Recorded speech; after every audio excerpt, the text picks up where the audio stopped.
अपन लोग का जो डिस्कस कर रहे थे, वह डिस्कसिंग क्या होता है, नॉन यूनिफॉर्म सर्कुलर मोशन है ना, तो स्ट्रिंग से टाई करके अपन लोग कर रहे थे। सो लेट्स से कि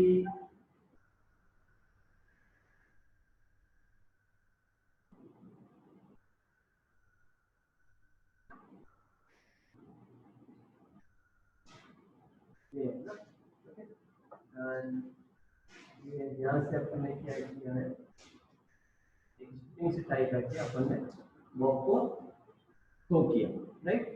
अगर इनिशियल वेलोसिटी u है एंड अपन लोग डिस्कस किया था कि if it is complete the circular motion, तो at this point e will just become zero, just become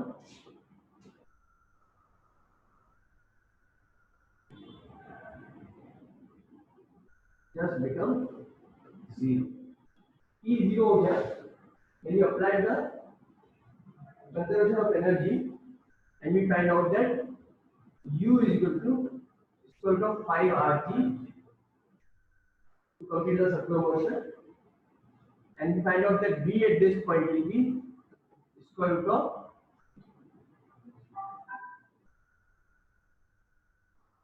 Rg, and when it is in the horizontal position,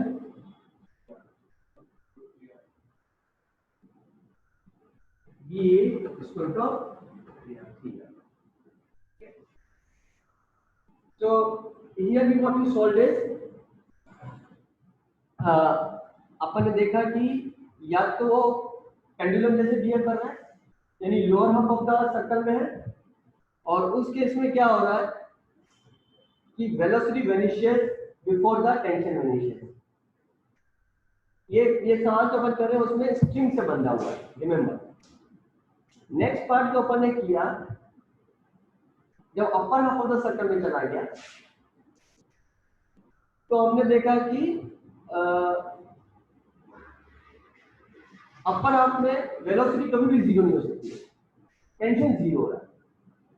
और अगर you just want to complete the circular motion, तो top most point पे tension zero हुआ, और अगर top most point पे tension zero हुआ, then you find out by the conservation of energy the minimum velocity required is square root of 5 rg, और उस case में टॉप मोस्ट पॉइंट पे जो वेलोसिटी थी वो स्क्वायर रूट ऑफ rg होती है जब टेंशन जस्ट जीरो हो गया। तो इफ यू सी हियर, उस समय जो नेसेसरी सेंट्रिफ्यूगल फोर्स है वो कौन प्रोवाइड कर रहा है, ग्रेविटी, mg। टेंशन तो जीरो क्या रहता है, mg is providing the necessary centrifugal force. लेकिन अगर अपन ये बोले कि बीच में कहीं टेंशन जीरो हो गया, suppose, in that case what will happen is particle will follow the projectile motion, okay, particle will follow the projectile motion. So let me show you something.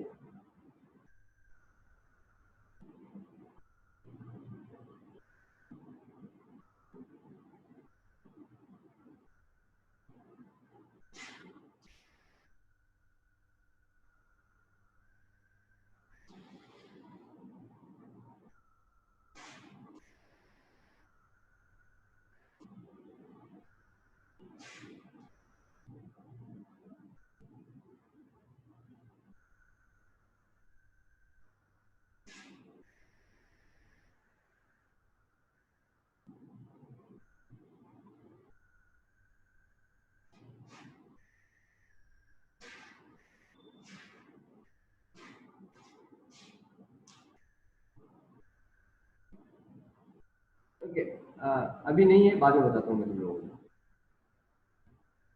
Okay, so is this clear to you? Now we come to the second point. अगर string की जगह ये rod होती या tight रोप होती जो slack नहीं हो सकती है, ऐसा कोई डिवाइस होता कि अपन क्या करते हैं कि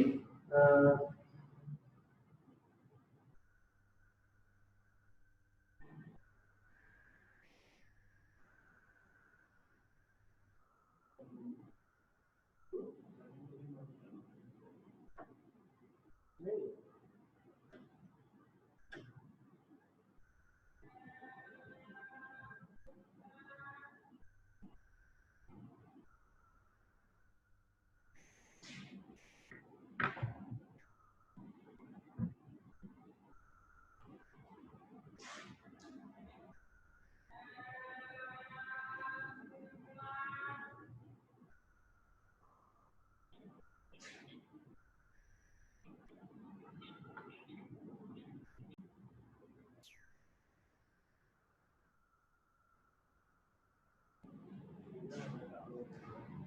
तो अगर अपन ने रॉड लिए और मास को लगाया है, okay,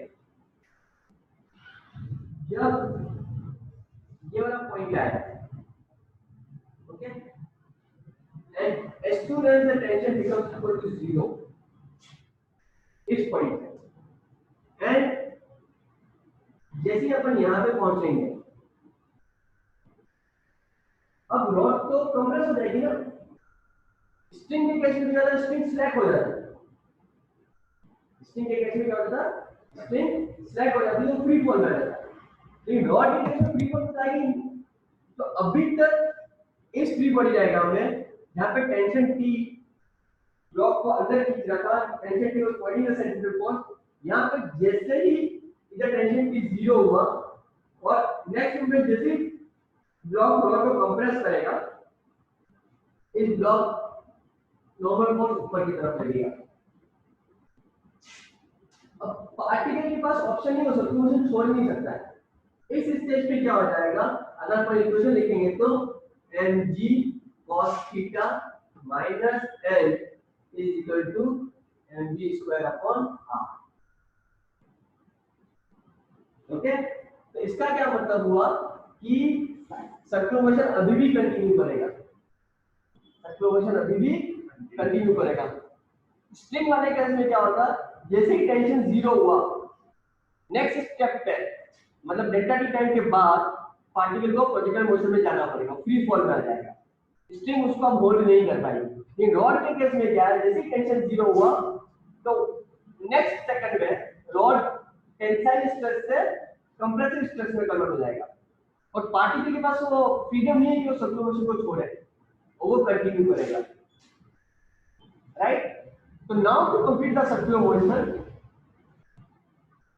mg cos theta minus n is wide necessary sector force, और टेंशन T के बीच में कहीं 0 होगा, ऊपर तो टेंशन T 0 हो ही नहीं सकता है, तो ये तो कंप्रेसिंग के मोड में आ जाएगा, तो टेंसाइल स्ट्रेस कंप्रेसिव स्ट्रेस में बदल जाएगा। ओके, सो नाउ अगर रॉड के लिए अपने को सर्कुलर मोशन कंप्लीट करना है, the only possibility is velocity become 0। Okay, the only possibility is velocity become 0। तो अपन क्या करेंगे, just complete the circular motion, the velocity becomes 0 at the topmost point।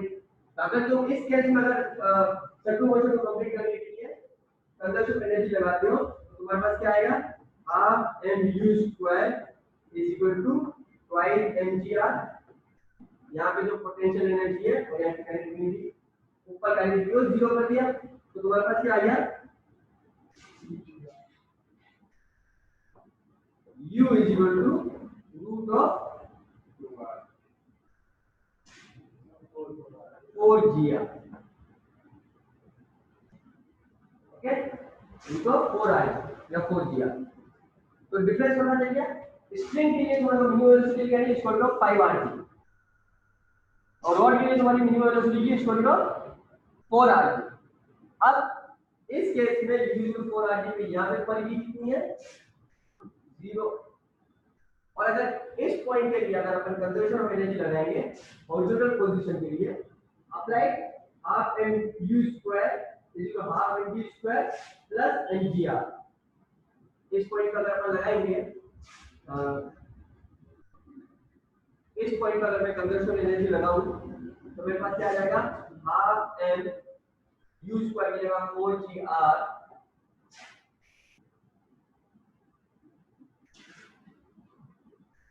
is equal to half mv square plus mgr।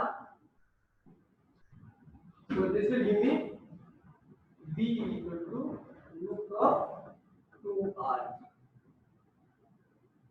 मेरे पास क्या जाएगा v is equal to root of 2r। तो दोनों में difference पता चल गया। स्ट्रिंग वाले केस में मिनिमम वेलोसिटी कितनी रिक्वायर्ड है रूट 5rg, और रॉड वाले केस में कितनी रिक्वायर्ड है रूट 4rg। स्ट्रिंग वाले केस में क्या हो रहा है, at the instant tension T 0 होता है, पार्टिकल सर्कुलर मोशन छोड़ के प्रोजेक्टिव मोशन में आ जाएगा।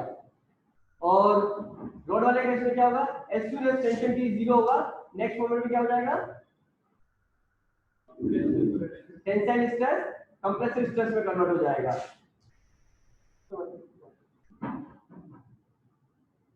तो रॉड वाले केस में क्या होगा, to complete the circular motion condition क्या हो जाएगी, velocity is 0 at the topmost point. तो अब तुम्हारे को रिलेशनशिप वेलोसिटी याद होनी चाहिए। स्ट्रिंग वाले केस में root 5rg, root 3rg, root rg। Rod वाले केस में root 4rg, root 2rg, 0, right. तो जो भी तुम्हारा टेबल बना रहा हूं यहां देख लो, root 5rg, root 3rg, root rg, root 4rg, root 2rg, 0। वैसे देखा जाए तो सीक्वेंस बन गई है, ज्यादा दिक्कत नहीं, याद करने की जरूरत है तुम्हारे को, ना रखने की जरूरत है।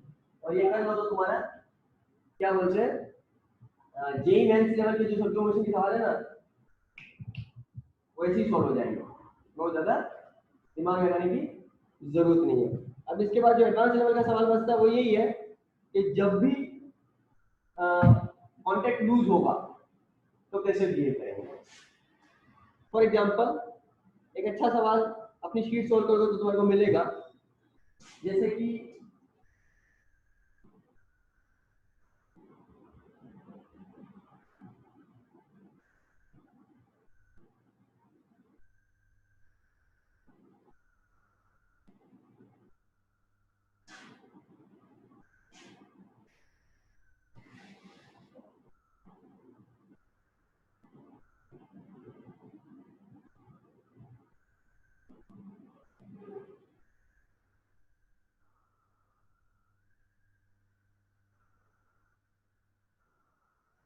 सपोज करो ये ट्यूब है, ठीक है, मैं डायरेक्ट ट्यूब होता है वैसा ट्यूब है, और यहां पे मैंने क्या किया है,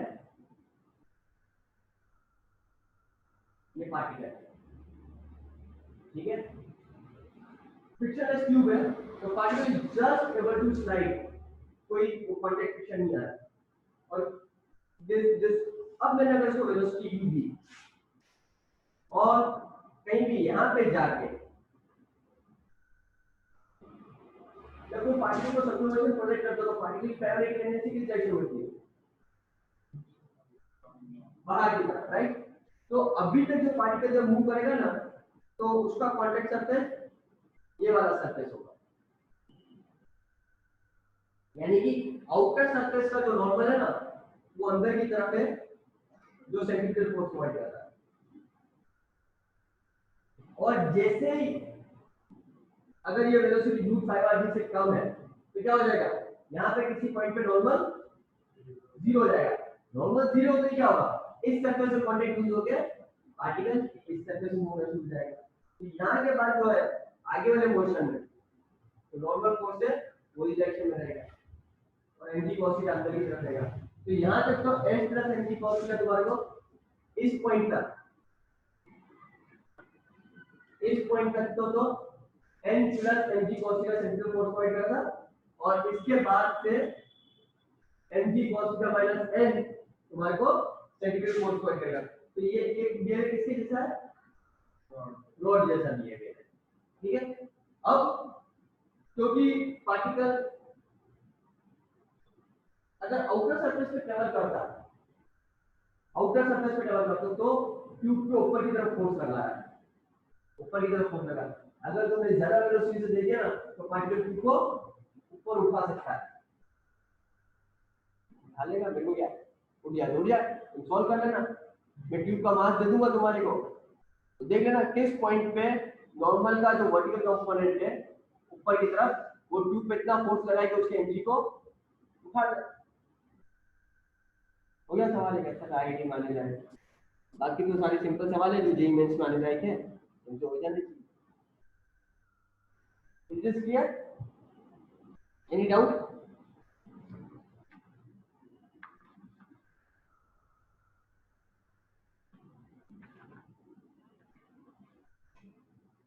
So this finishes our क्या बोलते हैं नॉन यूनिफॉर्म सर्कुलर मोशन, जिसमें क्या बोलते हैं particle is moving in a vertical circle.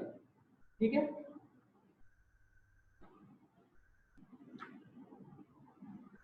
Try to solve all the questions from the sheet और देखो कि तुम लोगों को समझ आता है। वो यही है ना, मिनिमम वेलोसिटी दोगे तो पानी स्पिल नहीं होगा। बकेट में पानी भर के घर पे खुद ले लेना, बाल्टी में पानी भर के बाल्टी घुमाना, धीरे से घुमाओगे तो बाल्टी ऊपर ही जाएगी। थोड़ा सा और जोर से करना और रूट फाइव से कम करना, तुम गीले हो जाओगे। और बिल्कुल हाथ को बिल्कुल जोर जोर से घुमाना, पानी का एक बूंद भी बाहर नहीं आएगा। बिकॉज जब तुम जोर से घुमाते हो तो पानी पे जो फोर्स लगता है वो उसको बाहर की तरफ ले जाने की कोशिश करता है। तो नॉर्मल से पानी बकेट से चिपका रहता है, अगर तुमने थोड़ा सा धीरे किया और नॉर्मल जीरो हुआ तो पानी तुम्हारे साथ नॉर्मल बनाएगा, कोई टेंशन नहीं। ठीक, सो बकेट प्रॉब्लम, सर्कल के अंदर बाइक को राइड करना सर्कल्स में, ठीक है, anything, these all are related problem to the vertical circular motion. ठीक है, इनफैक्ट हाँ ठीक है, यही होती है। ठीक है, तो बहुत सारी प्रॉब्लम होती है वर्टिकल सर्कुलर मोशन की। जो तुम्हारा ये जो अपन छत बनाते हैं ना, तो जब सीमेंट और कंक्रीट को मिक्स करते हैं ड्रम में, तो मिक्सचर बनाने का वो भी वही प्रॉब्लम है वर्टिकल सर्कुलर मोशन का, बट जैसे यूनिफॉर्म सर्कुलर मोशन मतलब नॉन यूनिफॉर्म। तो यूनिफॉर्म है, हाँ ड्रम की कांस्टेंट वेलोसिटी हो तो उसके क्या बोलते हैं उससे ड्राइव हो रहा है, तो उसमें वो रूट फाइव वाली मिनिमम वेलोसिटी नहीं है, ध्यान रखना। उसमें तुम्हें खाली ये चेक करना है किसी भी पॉइंट पे नॉर्मल जीरो नहीं होना चाहिए। अच्छा, अगर नॉर्मल जीरो नहीं हो तो क्या होगा? तो अपना मिक्सर का काम होगा क्या? तो अपनी वेलोसिटी उतनी ज्यादा नहीं होनी चाहिए कि हमेशा पार्टिकल को पूरा गोल गोल घूमता रहे, तो दोबारा गोल गोल ही घूमेगा। वेलोसिटी कितनी होनी चाहिए? हाँ हाँ, यानी कि हॉरिजॉन्टल पोर्शन को तो क्रॉस कर जाए और टॉप पे पहुंचने से किसी पॉइंट के पहले नीचे गिर जाए। तो सबसे अच्छी मिक्सिंग कब होगी? जब तुम ऐसा पाथ चूज करो कि उसको मैक्सिमम टाइम मिले मिक्सिंग होने का। ठीक है ना, उसको अच्छा खासा प्रोजेक्ट बनाना चाहिए। अगर तुम्हें 10 हॉरिजॉन्टल पे इसको गिरा दिया तो वापस से उसी पे स्लिप होकर नीचे आ जाएगा, और बिल्कुल ऊपर ले गए तो बिल्कुल धड़म से नीचे गिर जाएगा। तो अगर वो पर्टिकुलर मेजर बनाएगा तो अच्छा खासा पार्ट ट्रेवल करेगा, तो उसका अच्छा खासा मिक्सिंग होगा। ठीक है, तो इंजीनियरिंग है और ये फिजिक्स है। ठीक है, क्लियर है? लास्ट पोर्शन जो अपने को कवर करना है that is basically conical pendulum.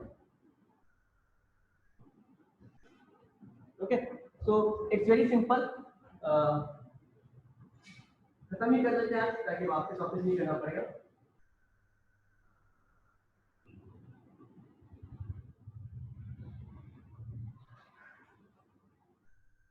ये बॉब ऑफ मास एम है, ये स्ट्रिंग है ऑफ लेंथ एल। तो अगर अपन ऐसे कॉनिकल पेंडुलम बनाते हैं, ये कोन बन गया है ना, जिसका इस सेमी वर्टेक्स एंगल को अपन थीटा बोल देते हैं। ओके, तो किसी भी इंस्टेंट पे अगर टेंशन टी है, जरा इससे T cos theta and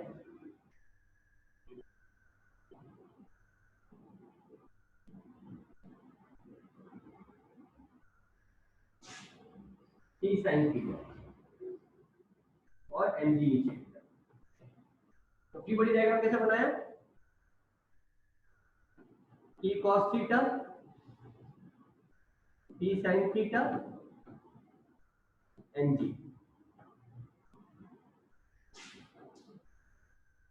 tension T,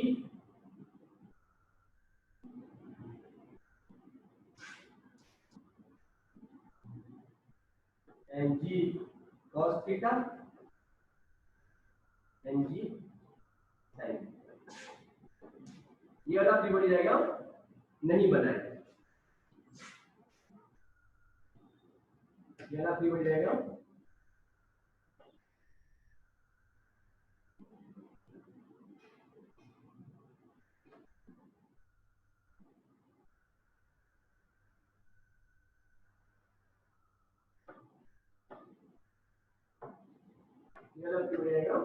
नहीं बना, ठीक है। और ये वाला फ्री बॉडी डायग्राम बनाए, क्यों? हाँ तो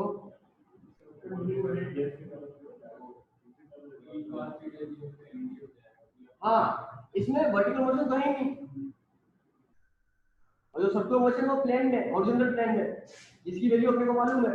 उस केस में क्या हो रहा है? उस केस में तो along the tangent and perpendicular, sorry, along the rope and perpendicular rope, ना तो along the rope अपने एक्सेलरेशन मालूम है, नहीं perpendicular rope अपने एक्सेलरेशन मालूम है। अपने को तो सेंट्रिपिटल एक्सेलरेशन मालूम है। अगर उसको करना है तो अपने को क्या करना पड़ेगा?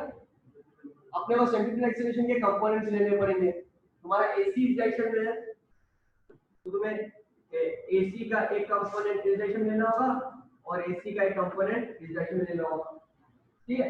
फिर इस इक्वेशन को सॉल्व कर सकते हो, फिर इस इक्वेशन को सॉल्व कर सकते हो। और यहाँ पे तो simple equation t cos theta mg and t sin theta equal to mv square upon r, easily solve हो जाएगा। तो अगर मैं इसको सॉल्व करूंगा, t cos theta is equal to mg and t sin theta is equal to mv square upon r, so tan theta is equal to v square upon r। That's all। अब r को l में convert कर सकते हो, v को omega में convert कर सकते हो, और तुम्हारे को जैसा सवाल दिया है, r दिया है, l दिया है, थीटा दिया है, ओमेगा दिया है, d दिया है, उसके हिसाब से ये प्रॉब्लम सॉल्व हो जाएगी। अब इस सवाल में जो सबसे इंपॉर्टेंट सवाल आता है वो सवाल आता है मोमेंटम का। अगर कांस्टेंट एंगुलर वेलोसिटी ओमेगा से मूव कर रहा है, then what can you say about the angular momentum?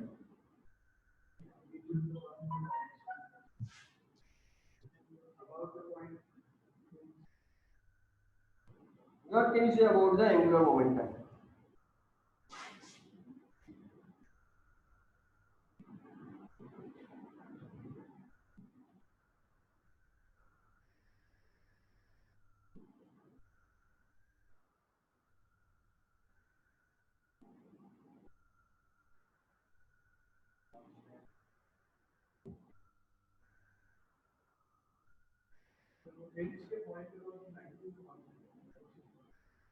Okay, angular momentum निकालने के लिए ओरिजिन डिफाइन करना जरूरी होता है। यू कैन नॉट से एंगुलर मोमेंटम कांस्टेंट या variable. So if I choose this point as the origin, this क्या हो तो it's a circular motion, particle circular motion कर रहा है, तो angular velocity is always along the axial direction, so angular momentum constant है।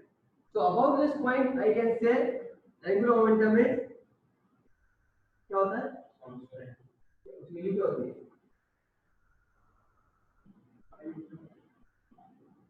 I omega, it will be m r square omega, which is constant in magnitude as well as direction, and direction is radial, sorry axial। पर अगर अपन इसके about लें, इस point के about upon angular momentum लें, angular momentum r cross p, तो इससे अगर मैं यहां से बनाऊंगा तो ये तो मेरा r वेक्टर होगा, और जो p वेक्टर है अगर इस प्लेन में ले लूं पार्टिकल को तो उसकी वेलोसिटी समय जो है ना वो inside the plane of the body है, तो p अंदर की तरफ है, तो r क्रॉस p करेंगे then the direction of angular momentum will be okay. इस पॉइंट पे एंगुलर मोमेंटम का डायरेक्शन जो है ना वो ये हो जाएगा इस लाइन के परपेंडिकुलर। सपोज इस पॉइंट पे आ जाओ इस लाइन पे, तो एंगुलर मोमेंटम का डायरेक्शन जो होगा वो इस लाइन के परपेंडिकुलर हो जाएगा।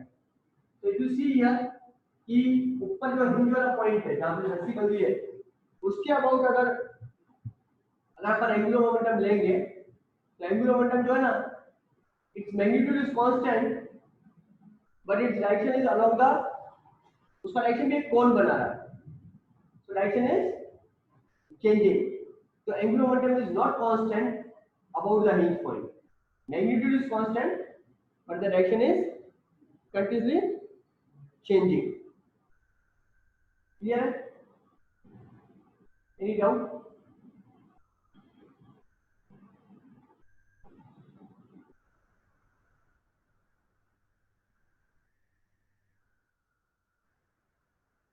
So this finishes our circular motion. एक बेंडिंग ऑफ द ट्रैक बचा हुआ है तो वो कल की क्लास में कॉल कर लूंगा. ओके.